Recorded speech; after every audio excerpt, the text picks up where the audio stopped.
Welcome to the Modern CPA Success Show, the podcast dedicated to helping accounting firms stay ahead of the curve. Our mission is to provide you with the latest and greatest insights on cutting-edge tools, innovative marketing strategies, virtual CFO services, and alternative billing methods. Join us as we change the way people think about accounting.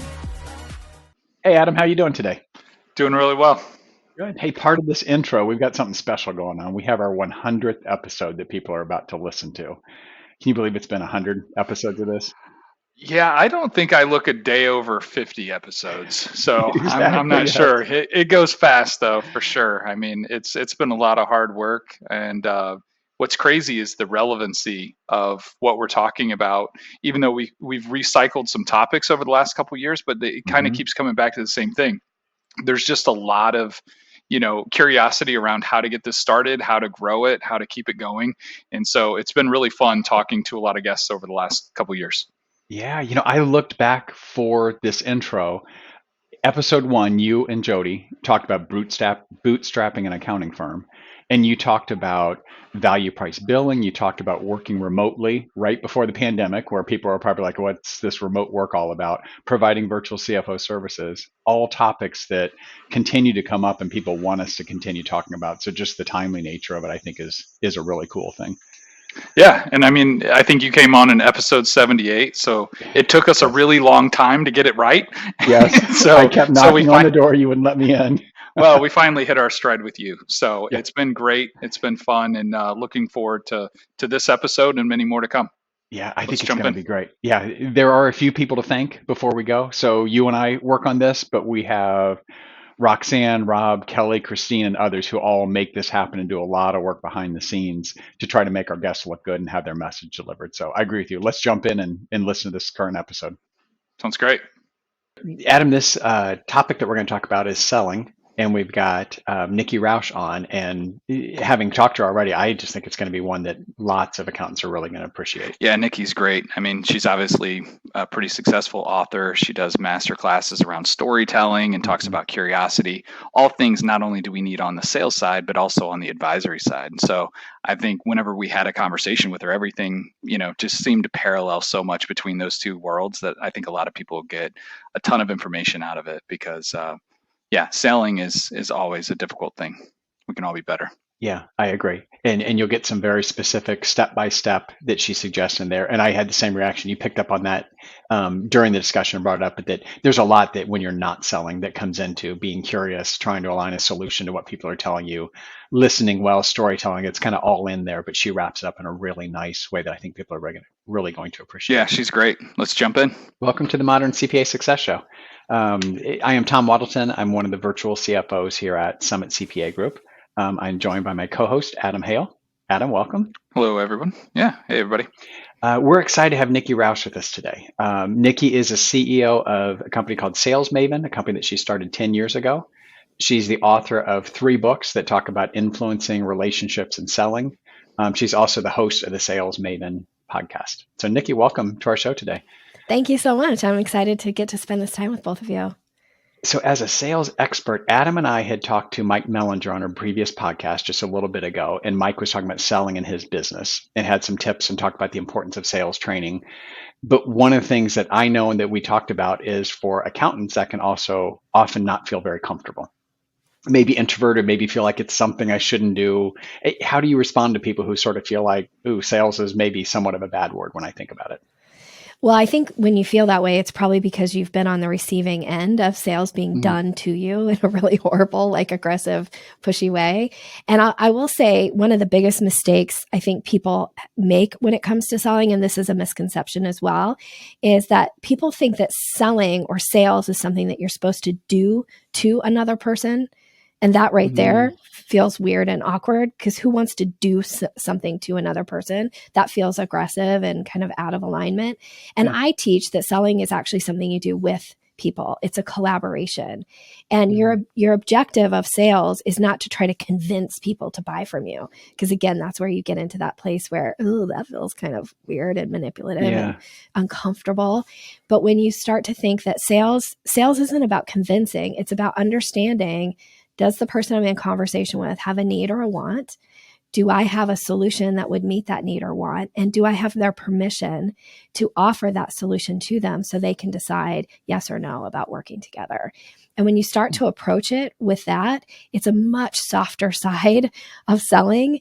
And it's something that anybody and everybody can do. And in order to be successful in your business, selling skills are a critical skill set. It isn't something you can leave for others to do.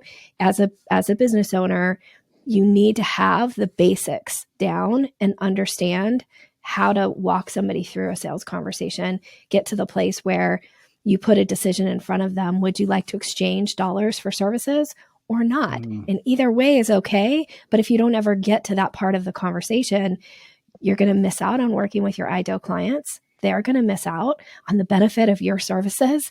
And like nobody prospers that way.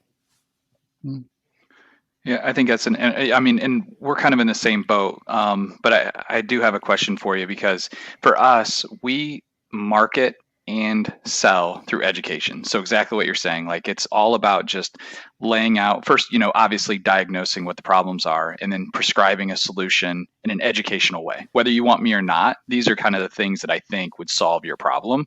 And yes, of course we do them. And that kind of gets people to that point where they're like, okay, well, they understand what I need and they can help me out.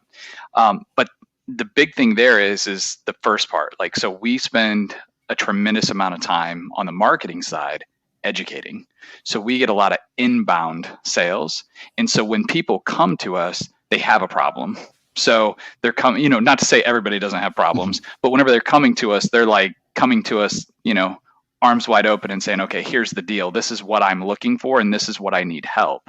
What about, how do you approach sales whenever it's more outbound driven versus inbound, or do you just kind of focus more on creating that inbound funnel so that you can manage that sales call? Because there's definitely a difference. Like we've always said, it's very difficult for us to sell something to somebody, like you just said there, that doesn't really feel like they need it or want it or know about it. And so that's always been an obstacle. Outbound has always been a bigger obstacle for us than inbound, obviously. Yeah. Well, I will say I do have kind of a philosophy that your calls should be warm calls. If you're cold calling and doing what I call is like the shotgun approach to sales, like I'm just going to send out 5,000 emails and word vomit all over people and tell them why they need me. That's not going to work. To me, that's a huge waste of time. The piece that often is missing. And I teach a 5-step process to a sales conversation. I call it the selling staircase. I wrote my 3rd book around it. And step 2 in the selling staircase is what's known as creating curiosity. This is the most missed step in the sales process. And so when you think about outbound sales, are you creating any curiosity? Because if you're not creating curiosity, the person's just going to delete your message or ignore the message or just be annoyed that here you are, just another person showing up, telling them what's wrong with them and why they have a problem and why they should hire you. To me, it's like giving somebody 1,000 paper cuts and saying, oh, bless your heart, you're bleeding. I sell Band-Aids. It's like, well, I'm bleeding because you cut me and I'm not going to buy your Band-Aids, right? So I think you have to create some curiosity. And then from the curiosity, the person should be leaning in going, what does that mean? Or tell me more about that. Or I'm wondering if this is something I would benefit from. If you don't have people leaning in and wanting to know more, then you really don't have permission to sell to them. And you shouldn't be selling to them because they're not going to buy from you. Why would they? Yeah, no, I mean, that's a great point. And that's why I say whenever people are coming to you, they already have that curiosity, or at least that exposure to where once you start educating them, they become more curious. But then you're talking about the staircase. How does that work then when it is outbound? What are some of those tips and tricks to create some of that curiosity on some of those calls? Yeah, one of the easiest ways to create curiosity is, well, I'm going to say 2. It's asking questions. So one of the things that people often don't even think to do in an email is ask a question. So people treat email like it's just my job to word vomit on you. So I'm just going to talk at you in email. But that's not interesting to a reader, especially a reader who doesn't have any knowledge of you. So you need to ask questions that allows for their brain to want to answer.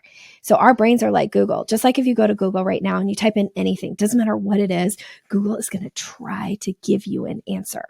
Our brains are the same way, but that only happens. Mine's not. Okay. Okay, Adam. Mine can't go that Adam, fast. You're so special. Who knows what's going on, but I'm sure it's something wonderful in your brain. And when you can ask questions, it allows for the brain to want to answer and come up with an answer. Now, whether they actually respond to your message or not, that's another kind of step there. Mm-hmm. But ask questions. I got an email this morning, just actually right before I got on this podcast with you guys, where this person was just telling me, like, this is who we are. He introduced himself. Then he tells me about his company. And then he tells me what he would like to do for my company. That's not interesting to me. I don't know him. But if he had approached it from the standpoint of like, I'm reaching out to ask, is this something that you would value having a conversation around? Now I can decide like, oh, well, okay, what does this mean? Or is this something that maybe I could benefit from taking part in? But telling me what you would like for me to do and what you would like for you to have happen for us when you don't have a relationship, that's not interesting to me as a reader.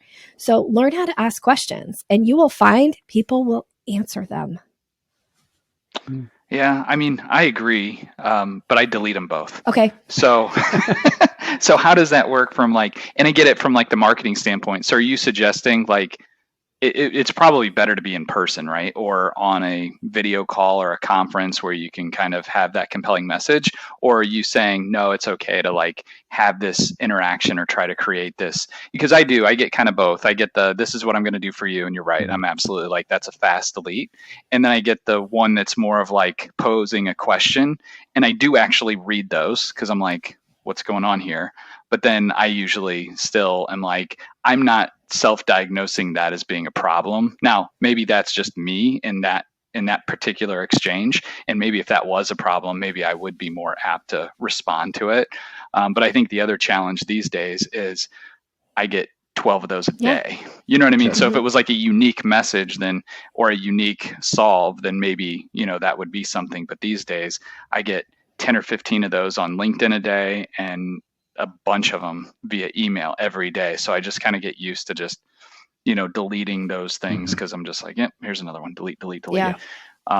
So how do you get around that kind of because everybody just has that too much in their the easiest way to warm up your cold calls, which is the way that I find most people hesitate to do, and yet it's the easiest way to open doors, is to utilize your network and ask people that know you, who believe in you, who are comfortable with who you are and what you bring to the table, if they would be willing to make an introduction on your behalf.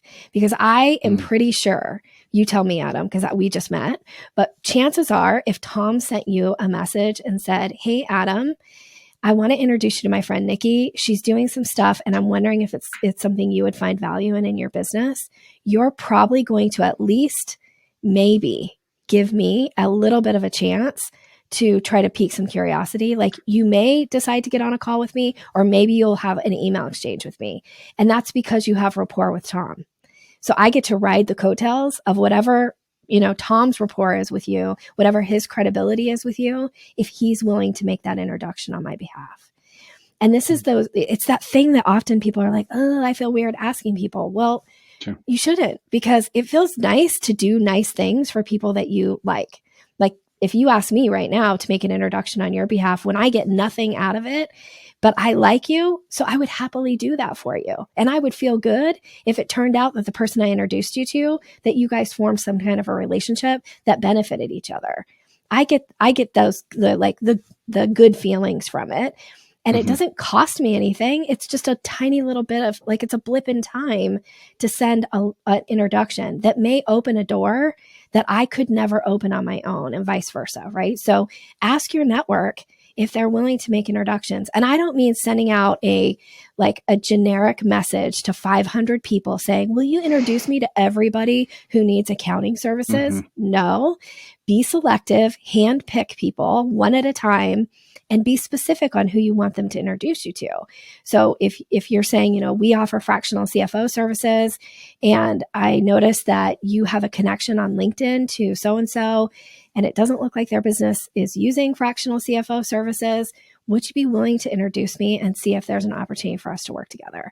Chances are that person's going to be like, sure, no problem.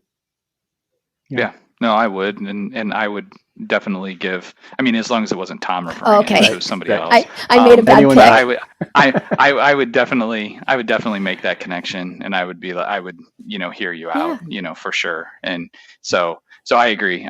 So that's a great tip to kind of get through, some of those barriers, because some of that stuff is uncomfortable or feels weird throwing out, just tons of messages into the abyss. So being more strategic with how you're asking for those things makes a ton of sense. And I like the investment, because what I'm hearing you say is the shotgun approach.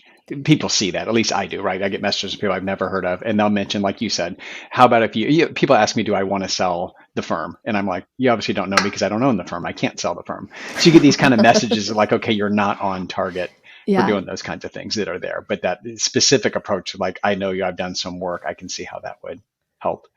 The asking questions, and I assume that also translates into the conversation, that when you're starting that conversation with someone, is that right? I would assume that would be one of the big approaches, is not dive in and say, hey, let me tell you all the ways I'm going to solve your problem from the beginning. Yeah. Asking questions. And so in the selling staircase, the step 3 is what I call the discovery step. And chances are, it sounds like with you guys, the way where your leads are showing up is kind of at step 3, like they're in that discovery process. Mm-hmm. So in the discovery process, the objective is not to sell. The objective is to understand the need and ask really smart questions that plants seeds for the other person in the conversation to start to go, oh, Tom knows some things that I need to know, or he's probably the right person that can help me with my business, just based on the way he's asking questions. So your questions should be strategic.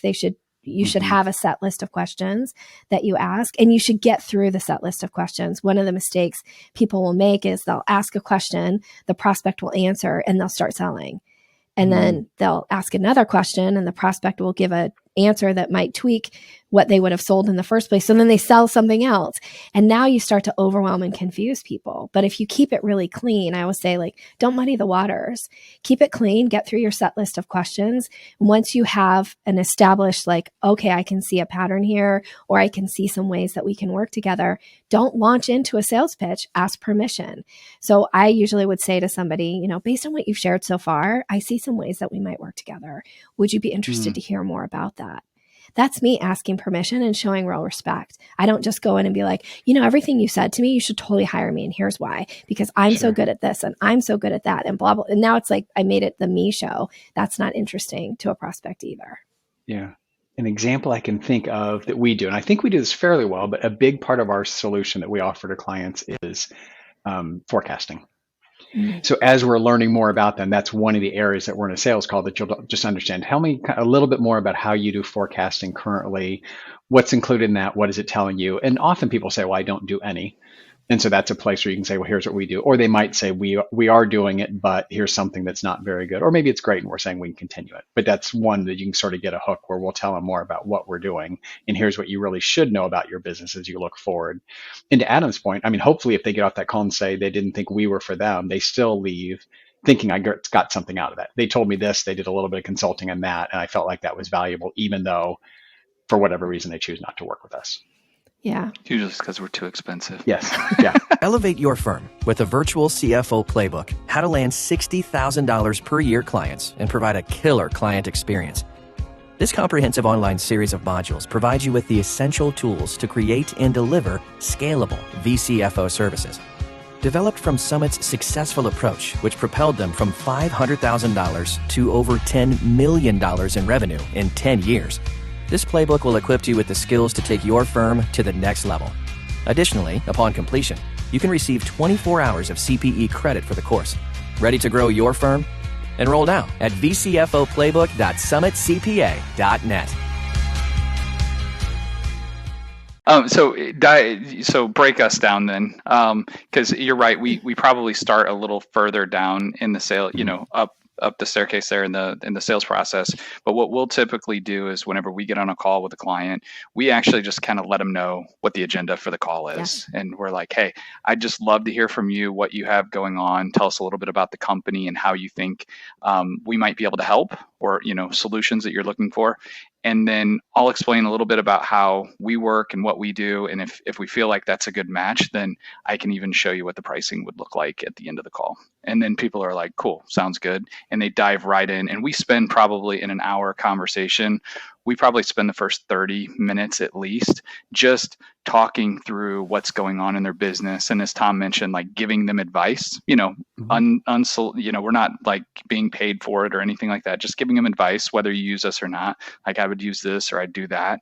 And then whenever we get to the and then the next like 15 minutes or so, it's like, then we talk about how one of our subscriptions, like we're listening intently for just themes like you mentioned. And we're saying, okay, these are the kind of things that we think would solve some of those problems. And we walk through what those look like. And then they're like, yeah, that sounds good. What does that look like? And it's like, I can probably explain it better. And we have a very rudimentary, like subscription-based pricing tool. And the client can actually like do their own pricing. Like we just kind of navigate it and they go, yeah, that's important. That's not important. And they can kind of like toggle things on and off, and then they can see their price. And so we try to accomplish all of that in a 1 hour sales call, mm-hmm. Which I know is a lot to smash into one meeting. But again, maybe that's just because they're already on like step 3 whenever they come mm-hmm. to us. Well, sorry, go ahead. How can we improve that? No, so just like thinking about that, like where are we missing out there? Well, okay, so I'm going to give you maybe a different possible approach to your conversations, and you can take from what you want. And I will say, if what you're doing is working, if you have a close rate 50% or more, then it may not behoove you to make any changes. However, what I would teach is what you're doing at the beginning is what's known as a pre-frame. So I love a pre-frame. Now, a pre-frame for me is, the purpose of our call today is to chat a little bit about what's going on in your business and see if what we have would be a possible solution for you. We're scheduled to chat for and then I insert a certain amount of time. And then I say, does that still work for you? Now, I wouldn't give somebody a free hour. I don't recommend that. I think you can probably accomplish what you're talking about in 30 minutes or less, because you should be able to establish pretty quickly, like, am I talking to an ideal client? And if not, I'm just going to bless and release this person so they feel good about the conversation. They leave happy. We leave like, I didn't give up a full hour of my time mm-hmm. for somebody who's not a good client or an ideal client. So then once they say, yes, that amount of time still works, then I would say, now, in order to make this time meaningful and productive, is it okay if I start with a couple quick questions? Because I want to lead the conversation, but I want to get permission to lead it. Because if I just say, tell me about your business, we could be here for the full hour while they go, well, when I was 5, I had this dream of, and it's like, story is super interesting, but it's also a big time suck. So I would want to ask the questions. And so again, it sounds like you have some really smart questions that you guys are asking. I love what Tom said about this forecasting question, because that's probably a good trigger question. Whereas most people go like, forecasting? What do you mean forecasting, right? Well, now Tom just planted the seed that you guys offer something that this company or this customer is not doing yet and needs to do. Otherwise, why would Tom ask about it? So I love the questions. So you have your set list of questions. And then you could say, based on what you've shared, I see some ways that we could work together. And we have a tool where we can walk you through, and actually it'll allow for you to see pricing. It's all really transparent. Is that something you'd like to do? And they're going to say yes, right? And then you get to the place where you lay out the tool, and then you say, now, based on it's got this pricing, it shows, and you go, is that something you'd like to get started with? So I'm going to close on that call as well. And I think, so the difference here is, one is I don't recommend coaching and giving advice on that call. And the reason for it, I get all of the, like, all the coaches out there that say, like, demonstrate your expertise. However, my guess is that what you're demonstrating on that call is just tiny little fraction of your expertise, because you guys have so much, you bring so much to the table. I always say, like, imagine every resource, all your years of expertise, everything that you can do for a client. Imagine like it's a big, beautiful beach and it sits behind you, and every resource is like one grain of sand. And so you get on a call with a prospective client and you give them a couple grains of sand because behind you, there's this big, beautiful beach full of resources that they're going to benefit from when they hire you. But they don't know what you know. They don't see the beach. So they think those grains of sand are the beach. And so you actually lessen your chances of them hiring you because they feel like, oh my gosh, Adam just gave me all this like gold for free. Why should I hire him now? I know what to do. But if they knew what to do, they wouldn't have been on that call with you in the first place. They'd already have their forecasting set. And when Tom asked them about forecasting, they'd be like, boom, boom, boom. Here's our plan. We're clear as day on this. But they're not. And that's why they're on the call with you. So that was my like impassioned thing for not. No, that's great. I mean, I think that's a great way to frame it. And we do try to guide that first discovery. So we're asking a lot of questions and we're saying things like, so how do you do your forecasting? And then they're like, what forecasting? So we're doing a lot of those leading things to make them be curious about, well, what do you mean? No, I don't do that. I guess I don't do that as well. And then with the advice, what we also do is we record all of our sales calls and it serves as a double purpose. Like one, we say, hey, I'm going to send this to you whenever you're done. And, that way, if you have to look back at it, recall what we talked about. But the other thing is like sometimes in that advice, what I'm really doing is like laying seeds for when they decide to go with us. I hand it over to our CFO. Yep. They listen to the sales call. They hear directly from the client what the problems are. And I've kind of like not necessarily explained to them specifically what to do, but I've kind of laid like a little bit of a framework so they can see like, oh, good. That's how we should approach this one. Now whether or not they believe in my approach or not doesn't really matter, but I'm kind of already giving them, they hear directly from the client and they're hearing how I would approach it. They may approach it differently, but they've kind of, so it kind of serves almost as like a handoff transition video as well. So that's the reason why we kind of do it that way. But I like the pre-frame instead of agenda. I definitely love that. And I do like your advice about just making sure that we're, being really intentional with all those questions up front. So that's great. I'm curious, Nikki, that if I change direction just a little bit. So within our firm, we have a few people who do a lot of selling. So in initial call with people, almost all the CFOs and many of our senior accountants are in conversations with clients where there's a change in service where you have an opportunity to sell. A person leaves the company or they're saying, I'm frustrated because this person never does a good job. And so there's an opportunity to say, we can do that. We can actually take in all of your payable invoices and do that, and we can price it. So I'm curious if you think about things any differently when you're like, okay, sort of everyone sells at some level, even though you're not in that initial selling. How do you think about that kind of people and maybe some of the skills that they need?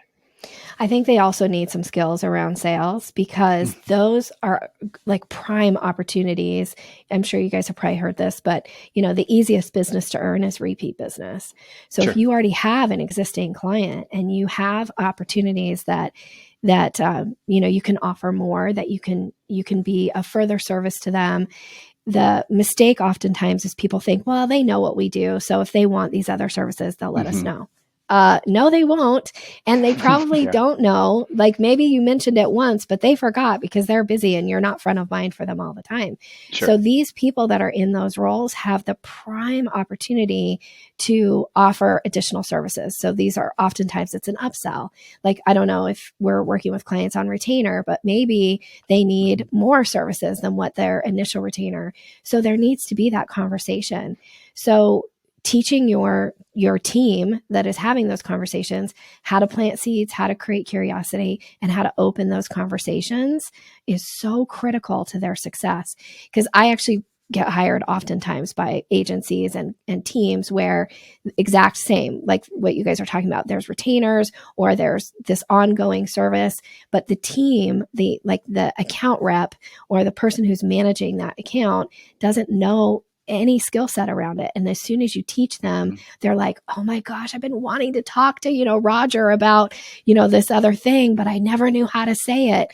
When you give them some skill set around it, now it opens doors. And this is really how you level up your business. This is how you scale to the next level. It's not that you have to go out and find, 50, 20, whatever new clients. It's like, what do we have on our existing roster and what else can we offer to them? Mm-hmm. Yeah, that makes a lot of sense. So help us. Yeah, it does. So help us walk up the staircase. We're on step 3. Yeah. Like, keep us going. So, This is great. So the discovery is the asking the questions. And then the step 4 is proposal. So to move to proposal is that permission. So you've heard me say it now a couple times, based on what you've shared, it sounds like you'd be an ideal candidate for X, Y, and Z. Is that something you'd like to hear more about? Or I have some ways we could work together. Would you be interested to hear more about those? And then as soon as they say yes, now you're in step 4, the proposal. Now, sometimes, depending on the business, this may mean like an actual proposal that needs to be sent in the form of like a contract. Depends on the type of business that you have, but sometimes it's still just a part of the conversation.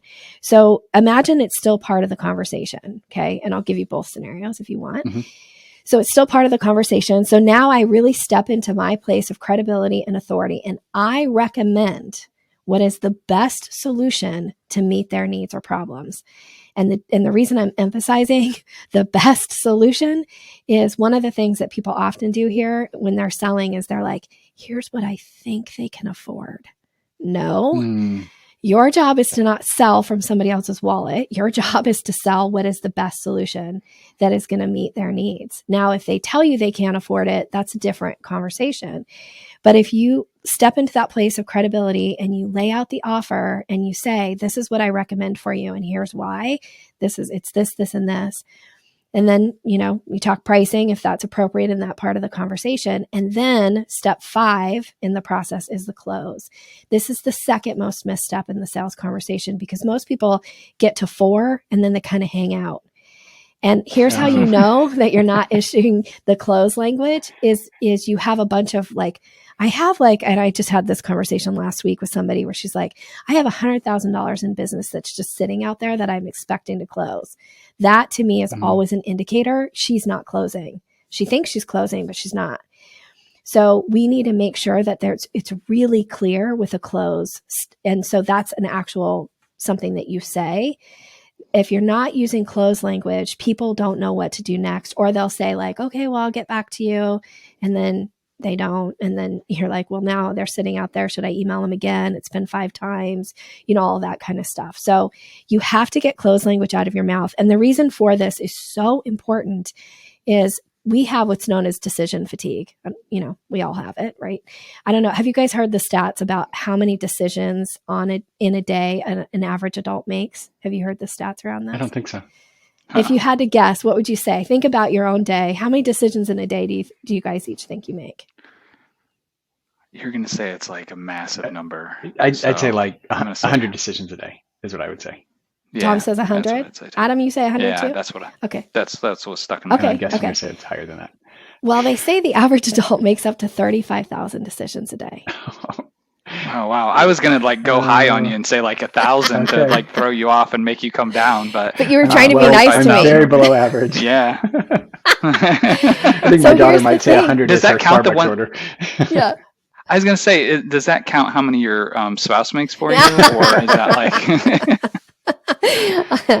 So I've heard another stat where it said it can be up to 60,000. I always think people who are parents probably make the higher amount. Oh, interesting. If you've got little kids at home. But now here's the thing about decisions. That's a lot of decisions in a day. Yeah. And our brains, it's been proven, our brains are lazy. Our brains want to do the minimal amount of work. So if you don't put a decision in front of somebody in the form of a closed question, oftentimes they won't decide because they're overwhelmed with decisions. But if you make it really easy for them to decide in the moment, they're more likely to make that decision. But if you don't make it easy for them, all you just did was put something on their to-do list. And if they have 35,000 decisions to get through in a day, what are the chances you're ever going to get to the top of their to-do list? Yeah. None. It's so slim. So an idea or an example of closed language would be to say to somebody, here's what I would recommend and here's why. And then you say, is that something you'd like to get started with? Or is that something you'd like to sign up for? You have to close. And then as soon as you close, as soon as you issue that close statement, then you zip it and you be quiet and you wait. And you let the other person respond. Interesting. And it's Oh, really, that's great. so it's very common in what we do. You would come to us, describe your business, and we would offer the pricing. And pretty typical, it might be, say, $75,000 for a year for our pricing. It's pretty frequent that someone doesn't actually say yes on that call. There's, let me think about it a little bit, or I have a couple partners, we're having a meeting next week and we'll do it. So can you talk a little bit about, I assume you've also got some language around, okay, what does follow-up look like if in that moment they're not saying yes? Yeah, absolutely. And that's really common, especially when you're talking those higher dollar amounts that people are like, oh, there's some other people involved in the decision, or they just want some time to think about it. Now, again, you heard my stat here about decisions, and you heard about getting on people's to-do lists, bad mistakes. So instead, what I want you to do is, great, when do you think you'll have that conversation with your partners, or about how much time do you think you'd like to think about it? And then you say, let's go ahead and schedule a circle back call on our calendars now. That way, you'll have had your time to think about it, or you'll have had that conversation with your partner. And then I can answer any additional questions that come to mind for you, and we'll decide on next steps for working together. And then you get a time and a date on your calendar and on theirs to talk again. Because if you say like, okay, yeah, think about it and I'll call you next week. Well, when you call them next week, the chance of them actually answering that call is like slim to none. Like, I don't know about you guys, but I live and breathe my calendar. If it's not on my calendar, it doesn't exist in my world. You cannot just call me and get me on the phone unless you're on my calendar. It just doesn't work in my schedule. And most people, I think, are very similar. So don't waste your time and energy like, I'm going to try to track this person down again, because they're busy. They're making decisions. So if you're on their calendar, they're much more likely to, one, actually initiate that conversation with their partner, because they're like, oh, well, I'm talking to Tom in the morning. Just so some accountability, right? I better have that conversation. Or they'll actually think about it, and maybe they'll decide it's not for me, and they'll cancel that call with you. Well, now you bless and release. Like, you weren't going to earn their business anyway. So instead of you spending a bunch of time and energy trying to track them down again, when you get 5, 7 emails deep and 7 phone calls deep, and you add up all the time you spent trying to get that person back into a live conversation with you, that's a huge time suck. But if you have it on their calendar, they'll either get on the call with you, they'll have a few questions, and maybe they'll have that one question that's going to be the tipping point for them to say yes to the $75,000, year-long contract with you. You have to give them the opportunity to ask that question. That means you have to make it easy for them to get on that call with you. And you do that by getting on their calendars. And if they're hesitant to get on the calendar, maybe that's your good clue that they're probably not interested, because some people have a hard time saying It's no true. on the call, whenever they see the price and they're like, whoop, I was thinking it was 7,500, not 75,000. Yeah. You know what I mean? But at least, and they're potentially a little bit embarrassed or just don't want to say no on the call. But if they're hesitant to get back on the call, I mean, obviously that should be a yellow flag. Yeah. If somebody's not willing to schedule a circle back call with me, I don't believe in chasing clients. I think if you act like you're going to chase clients, it's kind of like, I don't know if either one of you have toddlers in your life, but if you say to a toddler right now, like, oh, I'm going to chase you, they don't even know what the game is and they start running, right? Like, they're like, oh, this is some fun game. So when you act like you're going to chase clients, they will run away. And when you stop chasing, just like a toddler, the toddler will either get bored and go do something else, or they'll inch their way back to you to see if they're still playing. So if you're not sure if the person is serious about, like, are they really going to think about it, or do they just feel uncomfortable or embarrassed because they didn't realize pricing? And if that's the case, you just make it easy for them to go away. So if somebody says to me, hey, Nikki, I'll let you know, then I go, great. I'll look forward to hearing from you. I'll be so happy to work with you when you're ready. And now that's bless and release for me. Good. Yeah. So ask for the sale, but I made a note. Don't say, what do I need to get you in the car today? So none of that language. Check. One other quick thing that comes up a lot is, I think, conveying value. So do you have any tips, because clients might ask, whenever you're selling, it's always about what's the ROI. Most of the time, you don't have to answer the specific, like, technical question of what's the ROI. You'll get some people on the call that will ask that. As long as you've been able to convey value. But and I get the questions stir up those kind of comments, but is there any kind of tips or anything that you think you should have in preparation? We talk about understanding your brand promise and your delivery and all those kind of things going into a call, because then that helps you be ready to convey value. But do you have any other tricks or tips for how to get that across the finish line and really make sure that it's embedded in the conversation? One of, I think, the most impactful ways to do it is through story.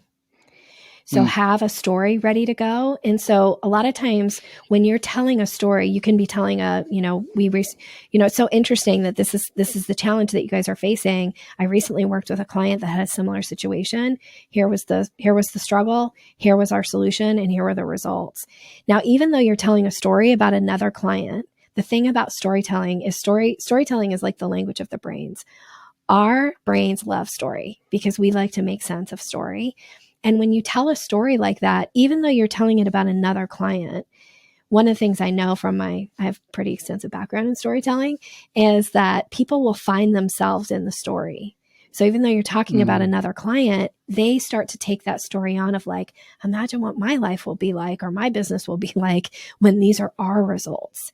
So story is a really great way to convey value without being so on the nose. And so especially when people are getting into I want the hard ROI, which is probably pretty hard to give, without having dug into their business a little bit. So you can talk about ROI for other clients, other things that people have experienced, and that will help. Yeah, no, I think that's good. I mean, because like I said, that comes up quite often with people. It's like, how do you answer the question of ROI? And I think in the most instances, I'm like, if you get to the end of your conversation and that's a question, I mean, outside of like a controller or a CFO who, is only thinking about the ones and zeros, you probably haven't conveyed the value prior to that point in the conversation. And so you really need to make sure that you again, understand what you do and how you do it. But I love what you say, because we talk about storytelling throughout, not just the sales process, but really what I think is, my takeaway from the entire thing is all this great, information that you've shared about the sales process and storytelling and kind of how the steps work. I find a really tight parallel with the advisory service. Because it's like everything you just talked about in the sales process is everything you really kind of need to be as an advisor once you go forward, all of the delivery, all those kind of things. You're more of a guide. Whenever you're a technician only, people are like, it's the magic 8-ball thing. They come to you, they ask you a question, shake it and say yes. But whenever you switch over to an advisory, you're trying to be more of that curious, you're trying to ask those questions that they're not thinking about. And everything that all the tools that you've kind of given us about the sales process, I just think it not only, it doesn't just stay with the sales process. It's should be embedded in everything that you do. Thank you. Yeah, I really agree. Do you, on the storytelling, I assume you probably have some, I don't want to say canned because that doesn't sound right, but you probably got some that you've thought ahead of time in your sales process, not just ones that come top of mind. You probably have crafted and thought of, these are the kind of stories that make sense and probably resonate with prospects. Is that true? Yeah, that is true. I do teach a masterclass on storytelling and how to gather your stories and what kind of a story and when do you tell certain types of stories in certain instances. Are you telling an expertise story to demonstrate your expertise, or are you telling a story to help them relate to your other clients? So stories, even though, and if somebody's listening right now and they're thinking, I don't have any stories, you've got stories. I guarantee you've got stories. But learning how to look for those stories and learning how to bring the story into the conversation in a way that feels very conversational, and yet at the same time allows for the other person to make sense of the story is really important. But having stories ready to tell is crucial, I think, to sales success and business success overall. Is people love the story, and you have to have a few stories in your back pocket ready to pull out. And sometimes the story might not feel like it's 100% on the nose. Is this the right story to tell here? Unless it's really egregious, you probably should go ahead and tell it, because again, our brains love story and we make sense of story. So the listener will find a way to make that story make sense in a lot of ways for their brain about where Like, where are we in the conversation? So sometimes I'll tell a story and think, we'll see how this lands. And usually it'll land really well with the listener, because they're like, oh, I totally know. And this is what it means. And that may not even be what the intent of the story was that I was trying to tell. They get to make up the meaning. It's not my job to tell them the meaning of the story. Right. Yeah. That's pretty key. So if we kind of wrap this up, I've taken several things away from this, which are great. And at the same time, I think of some parallels to our business. Like you said, we can give people advice and they might brush their hands off and say, great, I'll just go do that. But in reality, most people don't do it very well. So that sales training, sales coaching, can you just say a little bit about that? Because I can hear people saying, oh, there are 5 steps, I do it. And even if I want to do everything you say, I'm probably not very good at it and maybe don't even realize when I think I'm doing this. So you want to talk a little bit about maybe some of the benefits people get if they get a coach to help them with selling or actually go through a class? Yeah, I'm going to use some of Adam's language here. I really think of this idea of being the guide. So a lot of times people think like, I'm okay at sales, but if there's some part of you that's like, but I really struggle here, or this part feels uncomfortable, or the money conversation is awkward, or, I have all these people who I think I could do more with, but I don't know how to open that conversation. Those are all indicators that with a little bit of skill set and a little bit of guidance on language, chances are you're going to, again, just elevate your business to the next level. And I work with businesses that are, kind of in that starting out phase all the way to 7-figure businesses. And they find that whether you've been in sales for 5 months or whether you've been in sales for 30 years, I have people that come and go, man, just that one little, that little tweak or that little guidance that you gave me here that allowed me to move to this next step in this conversation. So I do recommend, whether it's, reading sales books or finding a sales coach, whether it's me or somebody else, that you'd be surprised at how often you'll be able to use these skills. Kind of like Adam said too, that it isn't just in the actual sales conversation that selling skills are to your advantage. Sometimes it's in conversations with your spouse, but sometimes it's conversations with your coworkers, right? Like I'm doing a whole training tomorrow for a team that has been struggling with communication, and I'm teaching a lot of my sales techniques, but I'm kind of like wrapping them in communication skills, but they're still sales techniques. And all of these things will improve your relationships and your communication as a result. Yeah. I think that's great. I think whether people take the individual tips and say, here's an area I'm going to improve, or use this as an area to nudge them and say, okay, I need to go actually get better at this and can see the benefit. I think either one gives them a really good result. Yeah. Thanks. Yeah. Nikki, thank you so much for spending time with us. Sorry, Adam, go ahead. No, I was just going to say, I think reading is always a great tip. But, obviously the outside insight is really important. We sell it to our clients and we believe in it ourselves. So I would definitely recommend to anybody listening to at least kind of consider that. If that's an area that you feel is a weakness, I would definitely reach out and find a coach. Yeah, that sounds great. Nikki, thank you again. Thanks for spending time with us today and giving us some really good learnings. Thanks for having me. And can I offer a gift to your audience if they want a little bit deeper dive into the 5 steps? So I have a little mini training where I actually talk through each step and talk about how to create curiosity, and a little bit more deeper than what we went today. You can get that by going to my website, yoursalesmaven.com/free training.